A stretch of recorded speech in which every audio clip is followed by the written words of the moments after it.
dadka maxaa la yiraahdaa hadallada muxuu ahaa ku hadlaya waa uga digaynaa digniin baan siinaynaa waxaan leenahay ka tanasula waxaad sheeganaysiin ka tanasula haddaad ka tanasuli weydiin hadalkaa ka tanasuli weydiin waxay ila tahay warkaasu maxamuud huraabo u yaalla waxay ka yeelayaan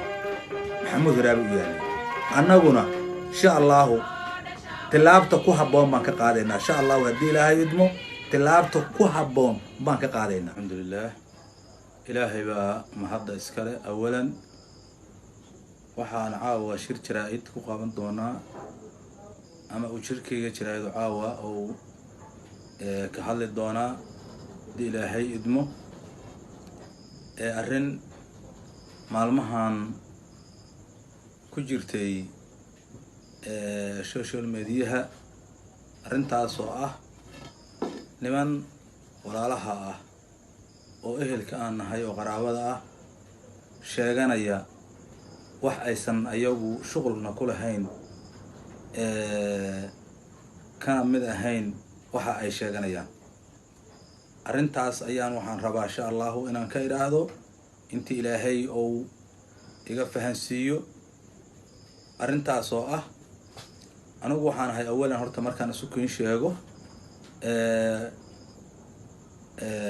cabdixakiin qaasin shirwa ahna ah siihayaha suldaanka maxamuud hiraab cabdiqawi qaasin shirwa siihayihiisii baan ahay sidaas baan maxaa la yidhaahdaa la ii ogyahay la ina aqoonsan yahay waxaan ahay siihayihii suldaanka maxamuud hiraab halkan maadaama uu ku maqan yahay dalka dabadiisa ama Norway sidaasaan marka anu wakiil uga ahaa marka maalmahan waxaa sheeganaya wixii maxamuud hiraab waa dad wada dhashay nin walbana waxbuu muxuu ahaa uu yahay suldaanka waxaa ah inkastoo mar kastaba ay suldaanka duubteen maxamuud hiraab oo nin kale uusan sheega karinin suldaan cabdiqawi qaasin shirwa maxamuud hiraab baa duubtay waa loo dhammaa laysku ogaa sidaas bay ahayd waxaa yimid niman bililqadoona oo wax mar hore laga soo gudbay oo maxaa la yidhaahdaa mar hore laga yimid inay bililqaystaan magacii suldaanka maxamuud hiraab ahaa inay maanta ay weerar ku yihiin nimankaas oo ah walaalaha ka dhashay walaalaha reer maxamed camal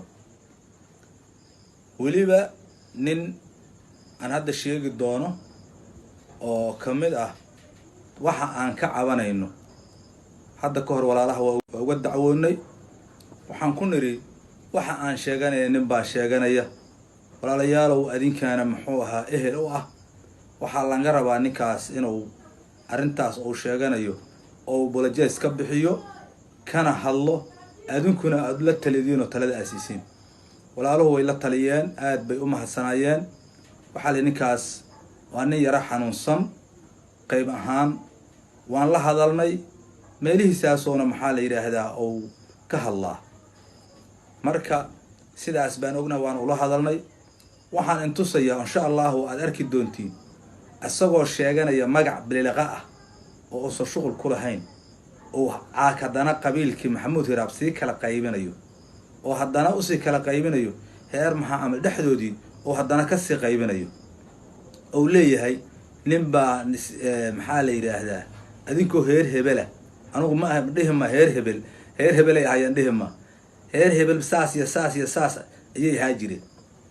waana arki doontiin codkiisoo ku dhex jiro meesha insha allah weli waa ila dhegaysan doontiin isagoo hadlayo sheeganayo macnaha caayaya walaala heer maxamuud hiraab ka dhashay oo haddana qaas ahaan ka dhashay heer maxaa camal ou leeyahay waxaad ahaa jirteen sidaas iyo sidaas wax nin muxuu ahaa suldaan sheegta ama aan shuqul ku leh oo saas ehel u sheegaya ama dadka walaalkiis caaya waa wax lala yaab leh ninkaas anagu marka waxaan ku ogeyn walaaluhu horena ay noogu sheegeen nin xoogaa yaraha aan maxaa la yidhaahdaa isku xaalkiisu baari ahayn waan u qaadanayo waan aragnayo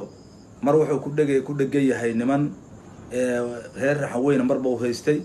mar wuxuu haystay reer Puntland buu haystay mar wuxuu haystay maxaa la yiraahdaa qolo kasta oo ardugu maalintaas is leeyahay malaha qada yaraad ka heli kartaa ayuu ku dhagay marka waxaan leenahay ninkaas waaba ogeyno anigu hadda inaan ka hadlana ma rabinba waayo nin xoogaa adigu maxaa la yiraahdaa xaalkiisu oo san baarayahay in hadda laga daba hadlaa sax ma waxa kaas ka ku sii daray oo intusi doona laba nin oo isku family ah oo isku qaraabo ah oo isku magac sheeganaya oo ayaguna sheeganaya fiirin ninna oo leeyahay wiil yar oo la professor baanahay mutacallim baanahay intaasan wax soo bartay waxaan ahay magacii maxamuud hiraab suldaankoodii baan hayaa waa been abuur wax waliga fiiri wax been abuur ka daran lama oo leeyahay waxa isii heer maxamed waxa isii awradeen waxa isii maxaa la yiraahdaa aarsade waxa isii maqlisame anigu waxaan ahay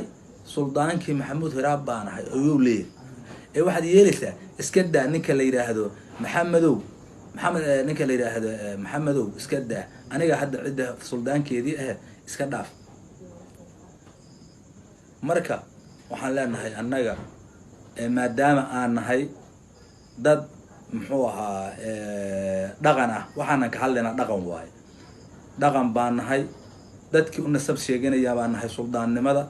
dadkii maxamuud hiraab u ahay baan nahay dad maxaa la yiraahdaa la yaqaan baan nahay inaan dad anagu sida muxuu ahaa aan maanta inaan hadalno oon muxuu ahaa aan ka hadalno muxuu ahaa qadka ama ka hadlo ama ka hadlo waxa kalifaya war nin bil qadoona oo wax oo muxuu ahaa oo suldaannimo shughul ku lahayn inuu inta la yimaado oo yiraahdo suldaankii maxamuud hiraab aan ahay sax ma marka waxaan leenahay walaalaha aan wada dhalanay oo ehelka nahay oo isjecelnahay heer maxamed camal inay aqli celiyaan wala jaasna ka bixiyaan oo yiraahdaan waxa noocaas ah oo bilqadoonka ah oo wuxuusan shughul ku lahayn ah ku hadlaya oo maxaa la yiraahdaa arintaasu inay aqli celiyaan